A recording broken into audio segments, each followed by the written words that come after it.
My father taught me that every painting has a wound beneath the varnish. What he never taught me was how to see his.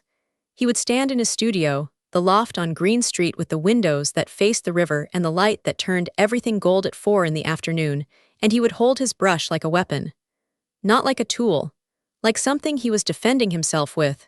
He would look at the canvas, and he would look at me, and he would say, "Iris, come here. Tell me what you see." I was 6. I was 8. I was 12. I would stand in the doorway, my mother's apron still tied around my waist because I had been helping her clean brushes in the kitchen sink, and I would look at the painting and I would try to find the right words. Not true words, right words. There is a difference, and I learned it before I learned algebra. It's brave, I would say, or it's hungry, or it reminds me of thunder. And my father would smile, that smile that made collectors open their wallets and museums write checks, and women forget their marriages, and he would say exactly, "You have my eyes."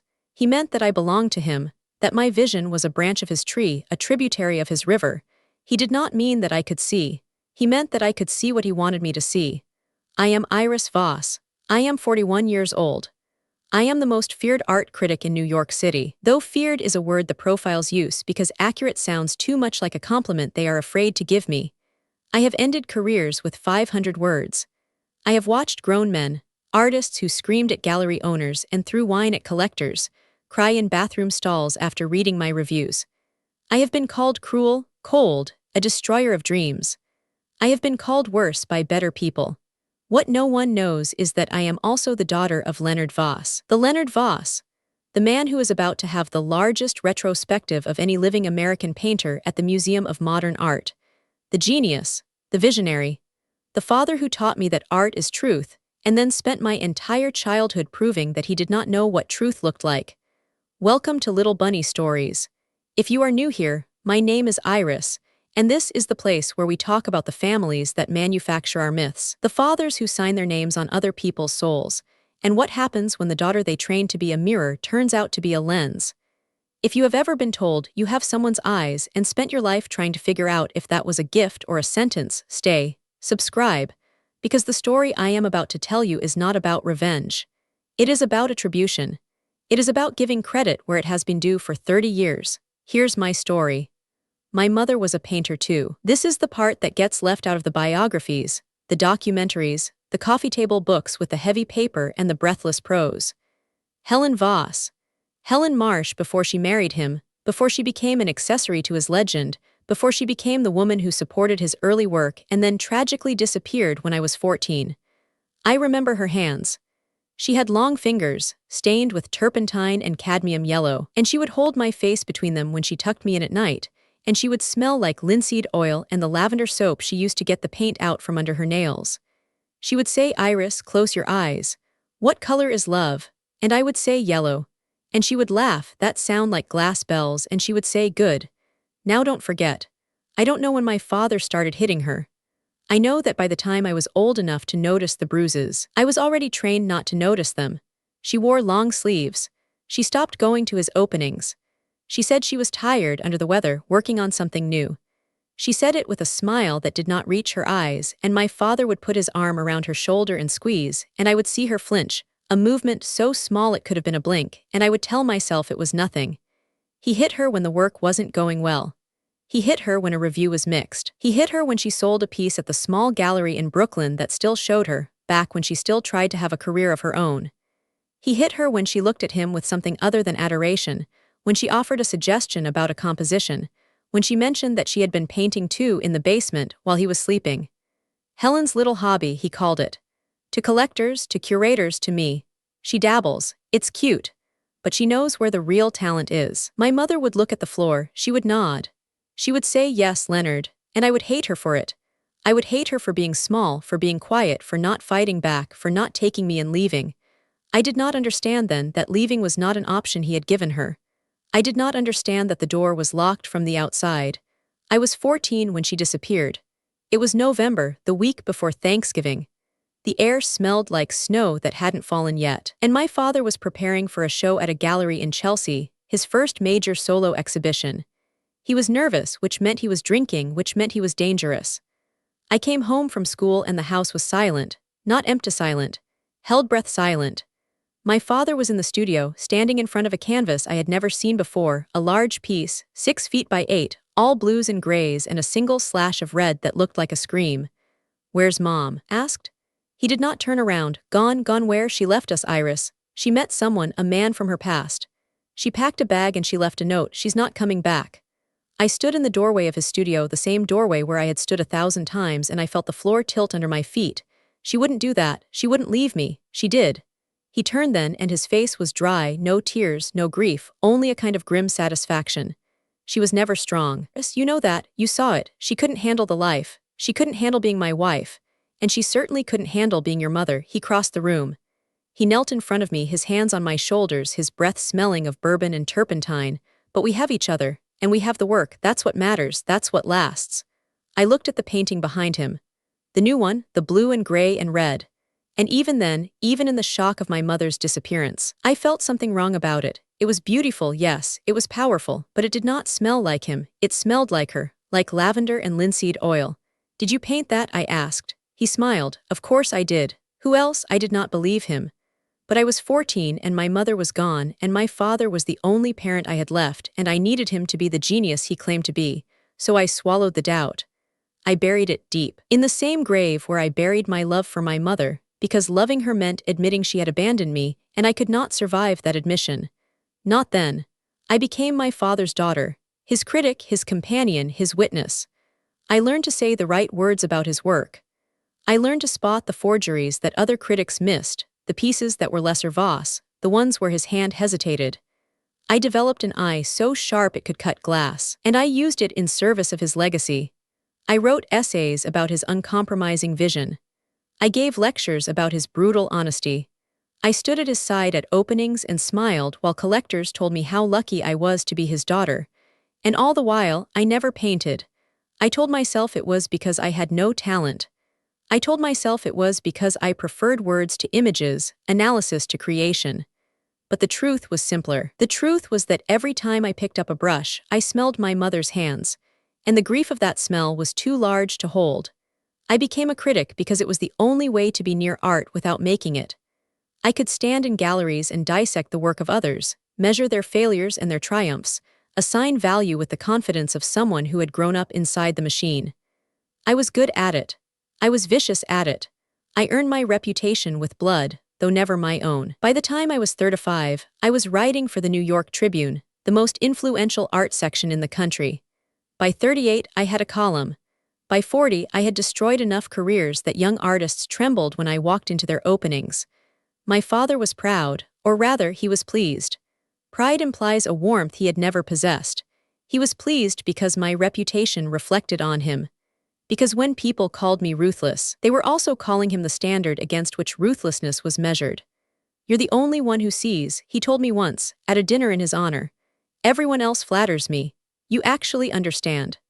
I looked at him across the table, this man with his silver hair and his weathered hands and his eyes that still demanded worship, and I felt the old sickness rise in my throat.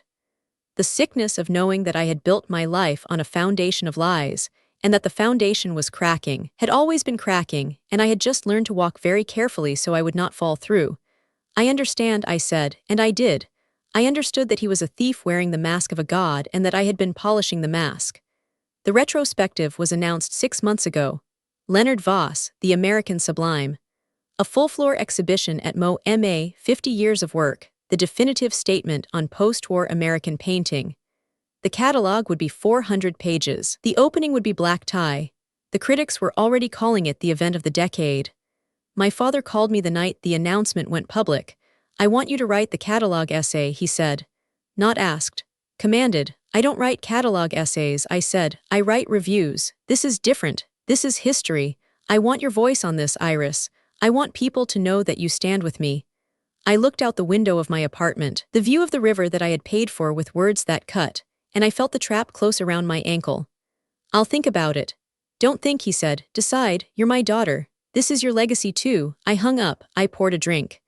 I sat in the dark and I thought about my mother, about the note she had supposedly left, about the bag she had supposedly packed. I thought about the fact that she had not taken her coat. It had been November. She had not taken her coat, or her wallet, or the painting she had been working on in the basement. She had not taken me. And for the first time in 27 years, I let myself ask the question I had been swallowing since I was 14. What if she didn't leave? I went to the house on Green Street the next morning. My father had moved to a penthouse in Tribeca years ago, but he kept the loft as a studio, a shrine to his early years. I had a key. I had always had a key. I was his daughter, his heir, his keeper of keys. The loft smelled the same, turpentine and dust and the ghost of old ambition. I walked through the rooms where I had grown up, the kitchen where my mother had cleaned brushes, the studio where my father had painted his masterpieces. And then I went to the basement. I had not been down there since I was a child. My father had declared it off-limits when I was 10, said it was structurally unsound, said the fumes were dangerous. I had believed him. I had always believed him. The door was locked. I used a credit card, a trick I had learned from a documentary about thieves which felt appropriate. The stairs creaked. The light switch didn't work, so I used my phone, the blue glow cutting through the dark like a knife. The basement was not structurally unsound. It was a studio. My mother's studio. Easels, canvases, paint tubes dried and crusted, palettes with colors that had fossilized into landscapes of their own, and in the corner a table covered in a sheet. I pulled the sheet back. Underneath was a box. Cardboard damp, the flaps warped.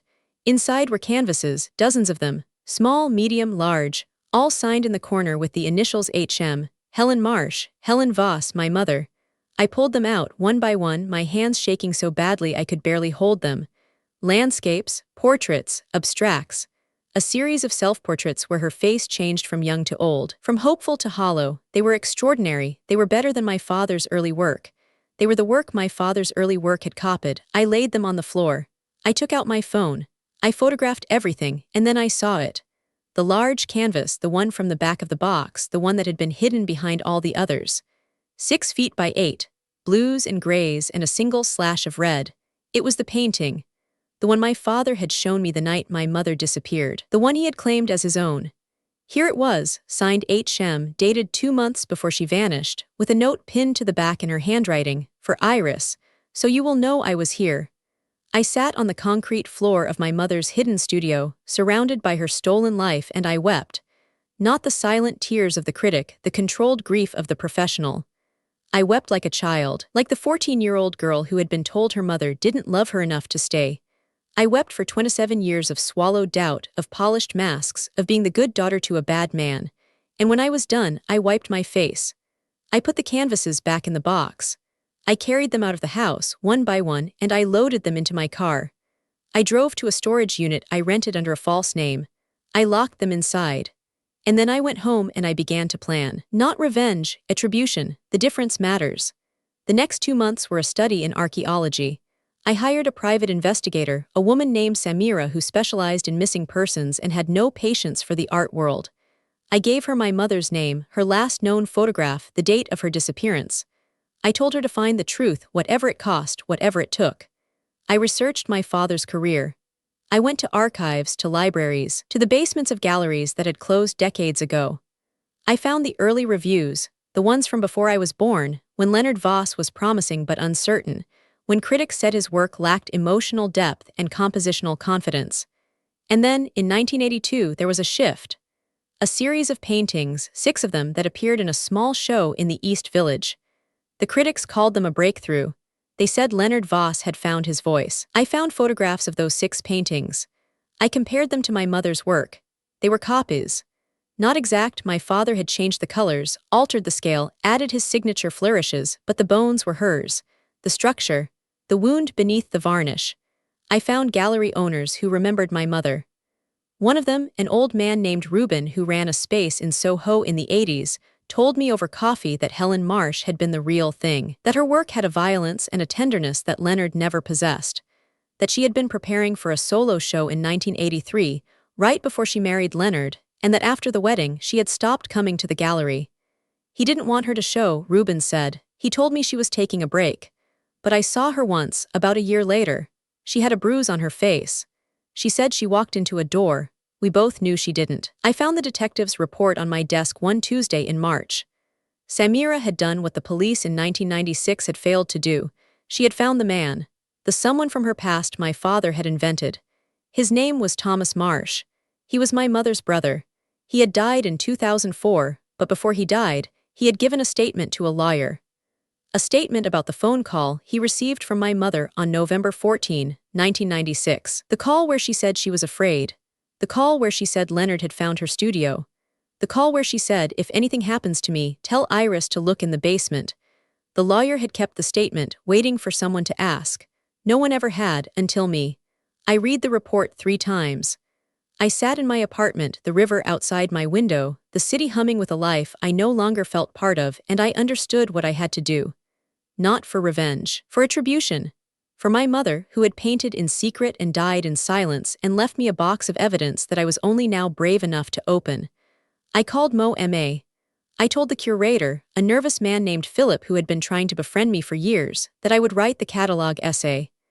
I told him I wanted access to the archives, the preparatory sketches, the full provenance of every piece in the show. He was thrilled. He sent me files. He gave me keys. He did not know that I was not writing a love letter. I was building a case. I spent 6 weeks in the museum's basement, wearing white gloves, handling my father's masterworks with the reverence they had never deserved.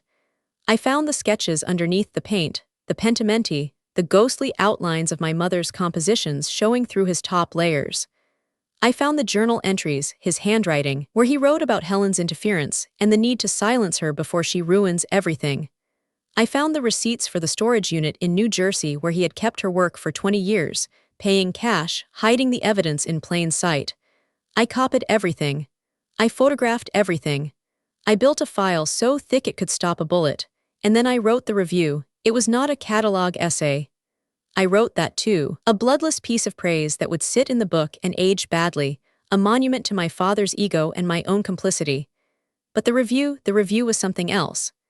I wrote it for the Tribune, my column, the space where I had built my reputation on the bones of lesser artists. I wrote it in 3 days, without sleeping, fueled by coffee and the cold fire that had been burning in my chest since I found my mother's studio. The headline was, "The American Sublime, a retrospective of Leonard Voss and the Ghost in the Frame." It began as praise, it always does. I described the scale of the work, the ambition, the undeniable technical skill. And then in the 3rd paragraph I turned. What Voss has always understood, I wrote, is that authorship is a performance. The painter signs the canvas and the world believes the hand. But art history is full of ghosts. Assistants who painted the backgrounds, wives who composed the scenes, lovers who supplied the vision while the master supplied the signature. To look at Voss's early breakthrough works is to see a hand that is not his own. A sensibility that is rougher, more tender, more truly alive than anything he produced before or since. The question is not whether Voss was a genius. The question is whose genius he was wearing. I did not name her. Not yet. I spoke in the language of my profession, allusion and inference, the coded vocabulary of the critic who knows more than she can prove. But I named the paintings. I named the dates. I named the inconsistencies in the provenance, the gaps in the record, the lost sketches that had never been lost at all. I ended with a paragraph that made my editor call me 3 times before publication. On November 14, 1996, Leonard Voss unveiled a new work in his studio. It was his finest piece to date, he told his daughter, a work of uncompromising honesty. What he did not tell her was that the painting was not his, that the woman who painted it had been silenced, that the honesty on the canvas was someone else's truth, stolen and signed. The retrospective opens next week. It will be full of beautiful objects, but beauty without truth is just decoration. And decoration is not art. They published it on a Sunday. By Monday morning, my phone had stopped ringing and started screaming. My father called at 6:00 a.m. "What have you done?" I told the truth, I said. "You've destroyed me. You've destroyed your own name. Do you understand what you've done?" "I understand exactly what I've done. The question is, do you understand what you did?" He hung up. He did not call again. The art world exploded. The review went viral, not just in the usual circles, but in the mainstream press, because the implication was clear enough for anyone to read. Leonard Voss was a fraud, and worse. The police announced they were reopening the investigation into my mother's disappearance. The museum issued a statement saying they were reviewing the provenance of the works in the show, and I prepared for the opening. The night of the retrospective was the first Tuesday in May. The museum was lit like a temple, the lobby full of donors and collectors and critics who had spent the last week pretending they had always suspected something. My father was there, in a tuxedo that hung loose on his aging frame, his face a mask of wounded dignity. He had given an interview that morning, calling me troubled, delusional, a daughter who had always resented his success. I wore black, not the fashionable black of the gallery scene, but the black of a funeral.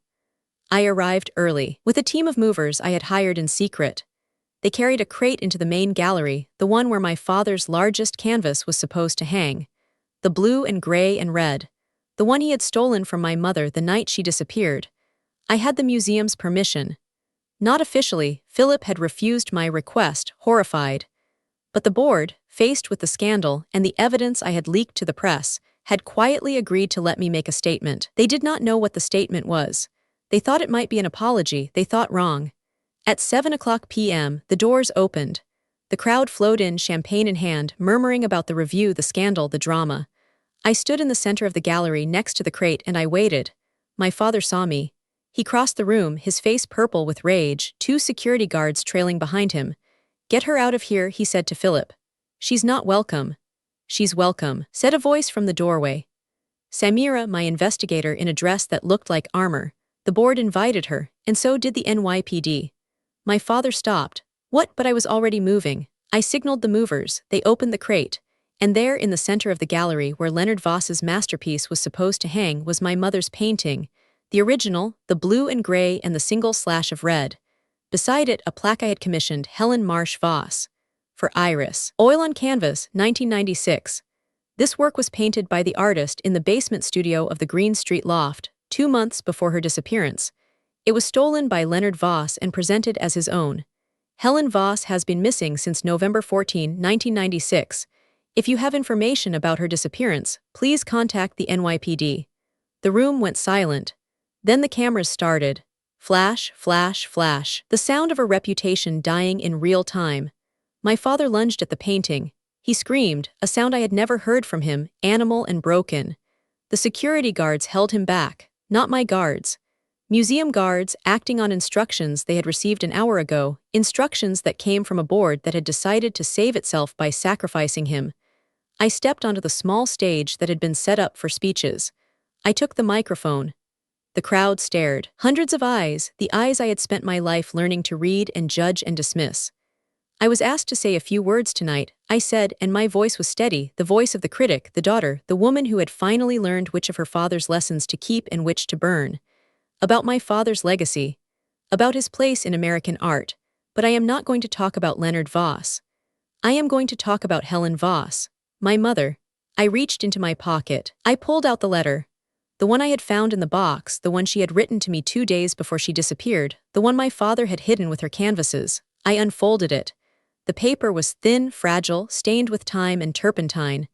My Iris, I read. If you are reading this, then I am gone. Not by choice. Never by choice. Your father has found my studio. He has found my work. He knows that I am preparing to leave him to take you, to start a life where we can both be free. He will not let me go. I have seen what he is capable of. I am writing this because I want you to know someday that I did not abandon you. I fought for you. I painted for you. Every canvas in that basement is a letter I could not send. Find them, see me, and do not let him sign your name on his lies. Love, Mom. I looked up. The room was silent except for the sound of my father's breathing, ragged and desperate, as the guards led him toward the exit. I looked at the painting, my mother's painting, the colors she had mixed, the wound she had painted, and I felt something shift inside me. Not victory. Victory would have been her hand in mine, her voice in my ear, her life instead of her art, but something adjacent to peace. The peace of finally telling the truth. My father taught me that every painting has a wound beneath the varnish, I said. He was right. What he didn't teach me was that some wounds belong to someone else. My mother painted this. She painted all of them, and for 30 years my father signed his name on her grief. Tonight I am giving it back. I stepped down. I walked to the painting. I stood before it, and for the first time since I was 14, I let myself love my mother without hating her for leaving, because she hadn't left. She had been taken. And now, finally, she had been found. The retrospective did not close, it transformed. Over the next month, the museum removed my father's works one by one, replacing them with my mother's. The experts came, the authenticators, the historians who had ignored her for decades. They confirmed what I already knew. The early Voss masterpieces were copies, variations, thefts. The real work was hers.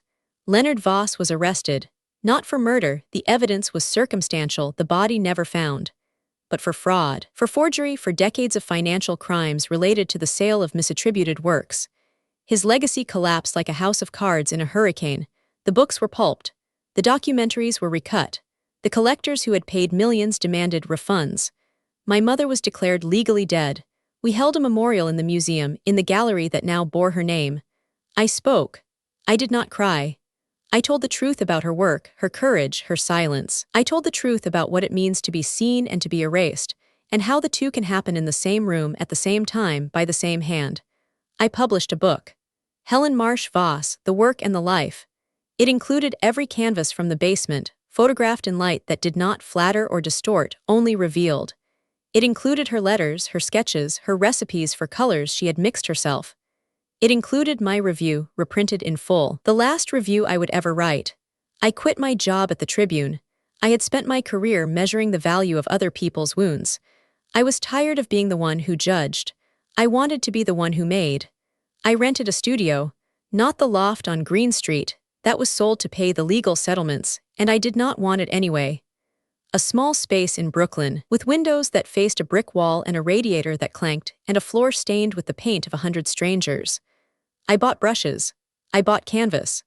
I stood in front of an easel, my mother's easel, the one I had rescued from the basement, and I mixed blue and gray and a slash of red. I am not a genius. I am not my mother, and I am not my father.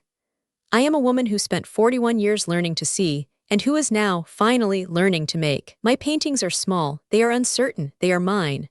I sign them Iris Marsh, not Voss, Marsh, my mother's name and now mine. I am Iris. I am 41 years old. I am a painter, a daughter, a survivor of a theft that lasted 3 decades. I am no longer the critic in the doorway. I am the woman in the studio with paint on her hands and her mother's eyes, and for the first time in my life, I am not looking at someone else's work and calling it truth. I am making my own. See you in the next story.